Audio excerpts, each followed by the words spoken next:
সমস্ত মানুষের কাছে একটা ঘৃণিত ব্যক্তির নাম ইয়াজিদ। একটি ঘৃণিত ব্যক্তির নাম ইয়াজিদ তিনটি বড় বড় অপরাধ করেছে। 1 নম্বর, ইমাম হুসাইনকে কারবালার ময়দানে শাহাদত বরণ করিয়েছে। 2 নম্বর, ইয়াজিদ মক্কা মদিনার মধ্যে আক্রমণ করেছে। 3 নম্বর, ইয়াজিদ মক্কা শরীফে আক্রমণ করেছে। এই তিনটি বড় বড় অপরাধের কারণে ইয়াজিদ পৃথিবীতে আজ পর্যন্ত একজন ঘৃণিত ব্যক্তি, কোন একটা কাফেরও তার বাচ্চার নাম ইয়াজিদ রাখে না। ইয়াজিদ এত বড় পরাক্রমশালী হওয়ার পরেও নবীজির নাতি ইমাম হুসাইনের রক্তের সঙ্গে গাদ্দারি করেছে। এই কারণে জিন্দেগিতে ইয়াজিদের বংশের কেউ রাজত্ব পায় নাই। ইয়াজিদের বংশের কোনো মানুষ ইয়াজিদ নাম রাখে না। একটা কাফের বেঈমানও তার ছেলের নাম ইয়াজিদ রাখে না। ইয়াজিদ যখন ইমাম হুসাইনকে শাহাদত বরণ করার পরে প্রায় 3 বছর চলে গেছে, মাত্র 3 বছর। তাহলে ইয়াজিদের রাজত্বের বয়স ছিল মাত্র 3 বছর। ওই 3 বছরের ভিতরে ইয়াজিদ হঠাৎ করে বড় রোগে আক্রান্ত হয়ে গেল। সারা শরীরের মধ্যে শুধু হাউতাস, পেরেশানি, পিপাসা। যত পানি পান করানো হয় আরো তার পিপাসা বেড়ে যায়। আল্লাহর খেলা শুরু হয়ে গেছে ইয়াজিদের কাছে। ইমাম হুসাইনকে পানি পান করতে দেয় নাই কারবালার ময়দানে। এই কারণে আল্লাহ ইয়াজিদকে এমন একটি মহারূপ দিলেন, দুনিয়ার যত পানি পান করে ইয়াজিদের পিপাসা মিটে না। হাউতাস করে অনেক ডাক্তার কবিরাজ দেখানো হইল, ইয়াজিদের বেমার ভালো হয় না, ইয়াজিদের রোগ ভালো হয় না। কি করবে? বছর যায় ইয়াজিদ রোগাক্রান্ত অবস্থায় দুনিয়াতে সবচেয়ে বড় জঘন্য কাজ করেছিল ইমাম হুসাইন রাদিয়াল্লাহু তাআলা আনহু, রক্তের সাথে গাদ্দারি। ইমাম হুসাইনের কল্যাণ নিয়ে তামাশা করেছিল। ফুরাত নদী থেকে ইমাম হুসাইনকে পানি পান করতে দেয় নাই। এই কারণে ইয়াজিদ আল্লাহ এত বড় রোগ দিলেন, যে রোগের কারণে ইয়াজিদ দুনিয়া যত পানি পান করে তার পিপাসা মিটে না। কারণ ইমাম হুসাইনকে কারবালার ময়দানে পানি পান করতে দেয় নাই।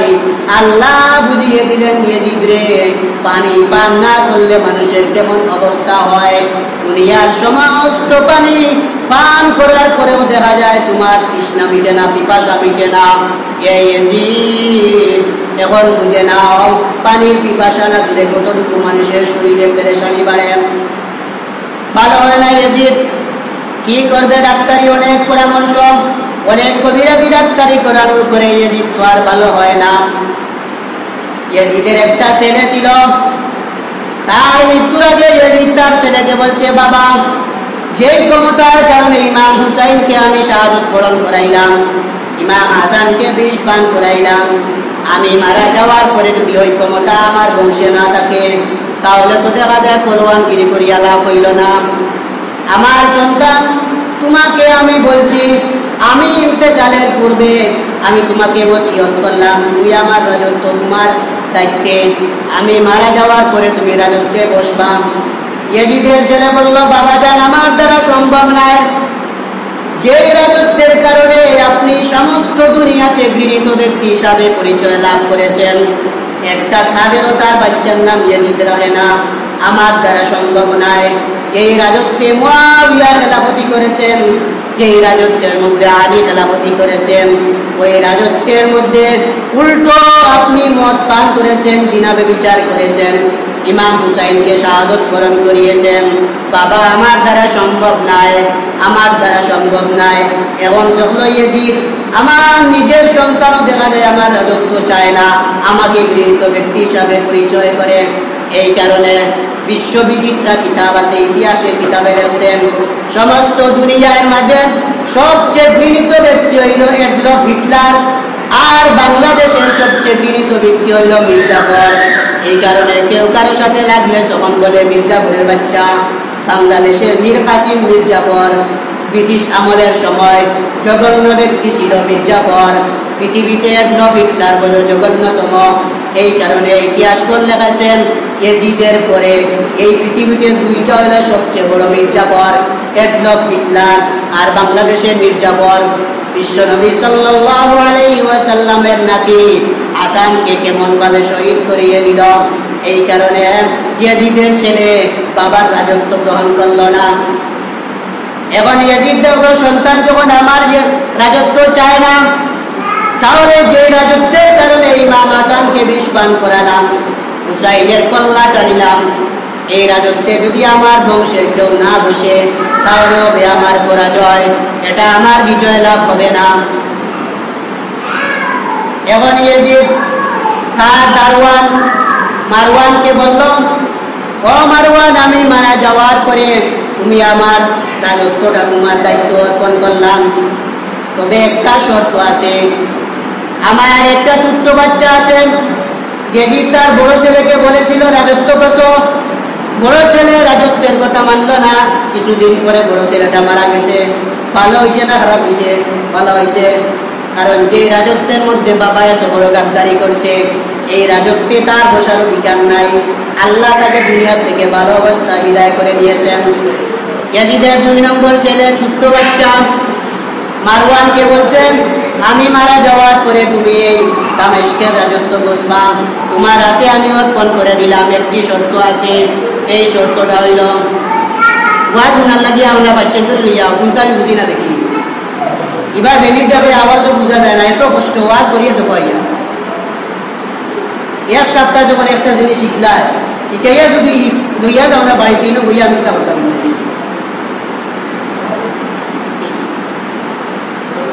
এর বাদে স্পিকার এটা তো সারা যন্ত্রপাতি কারেন্ট শরীর জিও চাম টানে অবাধি গিয়া শরীর উঠে যায়।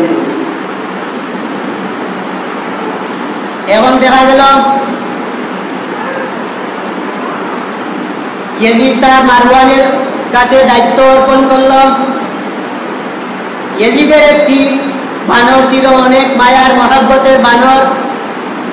ইয়াজিদ যখন 3 বছর পর্যন্ত রোগাক্রান্ত অবস্থায়, অসুস্থ অবস্থায়, বানর যখন তার ঘরে কোনো লালিত পালিত হচ্ছে না, মানুষ বানরদের দিকে তাকায় না, শুধু ইয়াজিদের বেমার নিয়ে, অসুস্থতা নিয়ে ব্যস্ত। বানর চলে গেল। ইয়াজিদ মনে মনে ভাবল, এত বছর থেকে আমার একটি বানর ছিল, অনেক লালন পালন করলাম, আজকে আমার বানরটা নাই। ইয়াজিদের এমন তৃষ্ণার্ত অবস্থা, পিপাসার্থ অবস্থা, তবুও ইয়াজিদ ওই বানরের মহাব্বতে জঙ্গলের দিকে একটা উটের উপরে গুড়ার উপরে সোয়ার হইয়া রওনা দিছে। গুড়ার উপরে সোয়ার হইয়া বানরের বুঝে রওনা দিছে। হঠাৎ যখন কিছু রাস্তা অতিক্রম করলো, তখন দেখা যায় গুড়ার লাগামের মধ্যে তার পা বাঁধা ছিল। হঠাৎ ইয়াজিদ পড়ে গেছে গুড়ার উপর থেকে। এখন তো আর গুড়ার উপর থেকে যখন ইয়াজিদ পড়ে গেল মাটিতে, গুড়া তো জীবনে দৌড়ে উঠলে কোনোদিন দৌড় থামায় না, গুড়া দৌড়াতে আসে। আর ইয়াজিদের লাশ, ইয়াজিদের বডিটা মাটির মধ্যে বসা পাইতে আসে। আরো কিছুক্ষণ যাওয়ার পরে ইয়াজিদের কল্লাটাও মাটিতে পড়ে গেল। বড় একটা পাথরে আঘাত খাইয়া ইয়াজিদের কল্লা বেটে গেল। ইমাম হুসাইনের মাথা নিয়ে তামাশা করছে, আজকে ইয়াজিদ দুনিয়াতে কেমন নির্যাতন নিপীড়ন। এমন অবস্থায় বুড়া তো আর দেখা যায় থামে না, কারণ গন্তব্যস্থল পর্যন্ত না যাওয়ার আগ পর্যন্ত বুড়া থামে না। এই কারণে ইয়াজিদের কল্লা বেটে গেল, বডিও চূর্ণ বিচূর্ণ হয়ে গেল। বুড়া দৌড়াইতে দৌড়াইতে এক পর্যায়ে ইয়াজিদের শরীর থেকে সব মাংস খসে পড়ে গেল, সব মাংস পড়ে গেল। এখন ইয়াজিদের শরীরে শুধু হাড্ডি বাকি। বুড়া তো আর খেয়াল করে না মালিক বুড়ায় আছে কিনা, কারণ হিংস্র জানতার বয়ের জমির উপর তার জ্ঞান নাই, মানুষ আছে না না এটার চেনার কোনো তার বুদ্ধি নাই। বুড়া দৌড়াইতে আছে। হঠাৎ যখন বুড়া দৌড়াইতে দৌড়াইতে এক পর্যায়ে ওই বানর যে জঙ্গলে গিয়েছিল ওই জঙ্গলে গেল। বুড়া গিয়া থামলো। ওই এলাকার মানুষ এসে দেখে ওই কুলাঙ্গার ইয়াজিদ, যেই ইয়াজিদ ইমাম হুসাইনকে বিষ পান করালো, ইমাম হাসানকে বিষ পান করালো, ইমাম হুসাইনকে কারবালার ময়দানে গাদ্দারি করে কল্লাটা কেটে নিল। ওই ইয়াজিদ দেখা যায় শরীর থেকে সব মাংস পড়ে গেল, এখনো শরীর থেকে কোনো হাড্ডি নাই। ইয়াজিদের লাশ তালাশ করা হলো, সকল বাহিনী, পুলিশ, সিআইডি, কোথাও ইয়াজিদের লাশের কোনো খবর পাওয়া গেল না। হাড্ডি মিললে এখন দেখা যায় পা মিললে হাত মিলে না, হাত মিললে পা মিলে না, হাড্ডি মিললে অন্য হাড্ডি মিলে না। ইতিহাস লেখেন, কিতাবের মধ্যে লিখেছেন ইমাম হুসাইন রাদিয়াল্লাহু তাআলা আনহুর উত্তরসূরি সৈনিকেরা, যেমন আমরা উলামায়ে কেরাম আপনারা কিয়ামত পর্যন্ত এমন চেয়ারে বসে আমরা কথা বলতে পারবো, ইয়াজিদের কোনো বাহিনী আজ পর্যন্ত চেয়ারে বসার যোগ্যতা রাখছে না। কারণ ইয়াজিদ যেই মানুষ বেশি বল প্রয়োগ করে, শক্তি প্রয়োগ করে, ওই মানুষের ক্ষমতা টিকে না। যেই মানুষ বেশি বেড়ে যায় ওই মানুষের ক্ষমতা টিকে না। এই কারণে আজ পর্যন্ত 1400 বছর হয়ে গেল ইয়াজিদের বংশে কেউ রাজত্বের মধ্যে গেল না। ইয়াজিদের বংশের কোনো মানুষ, কোনো আলেম হইল না। ইয়াজিদের কোনো মানুষ সঠিকভাবে খাঁটি মুসলমান হইল না। কারণ কি? 1 নম্বর কারণ হইল ইমাম হুসাইনের রক্তের সাথে গাদ্দারি করা। 2 নম্বর কারণ হইল ইমাম হুসাইনের লাশ নিয়া কুফায় ইয়াজিদ তামাশা করল। এই কারণে ইতিহাস লেখেছেন দুনিয়ার মধ্যে আরেকজন সবচেয়ে বড় জালেম ছিল হাজ্জাজ ইবনে ইউসুফ। যেই হাজ্জাজ ইবনে ইউসুফ 70,000 সাহাবীকে মদিনা শরীফের মধ্যে খতম করে দিয়েছিল। এই হাজ্জাজ ইবনে ইউসুফ হইল ইতিহাসের 2 নম্বর জঘন্যতম জালেম।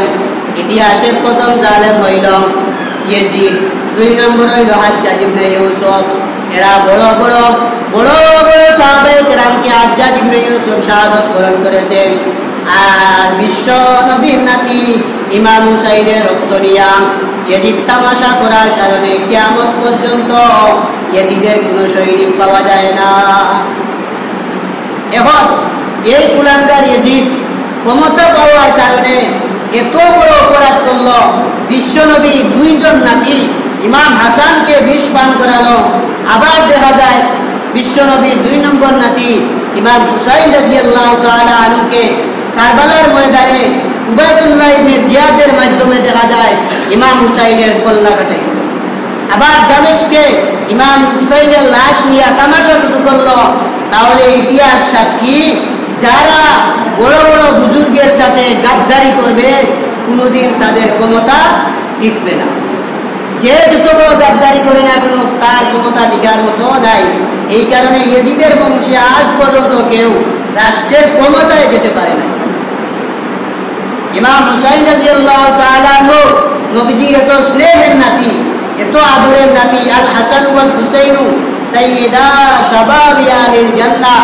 ইমাম হাসান আর ইমাম হুসাইন হলেন বিশ্বনবী সাল্লাল্লাহু আলাইহি ওয়াসাল্লামের ঘোষণা অনুযায়ী জান্নাতি পুরুষদের সর্দার। ওয়া ফাতিমাতু সাইয়্যিদাতু নিসাই আহলিল জান্নাহ। ফাতিমা হলেন বিশ্বনবী সাল্লাল্লাহু আলাইহি ওয়াসাল্লামের কলিজার টুকরা মেয়ে। জান্নাতি মহিলাদের সর্দার হইলেন ফাতিমা রাদিয়াল্লাহু তাআলা আনহা। ইমাম হুসাইন মায়ের বংশধর দিয়া অত্যন্ত সম্মানী, ইমাম হাসান মায়ের দিক দিয়া সম্মানী মানুষ।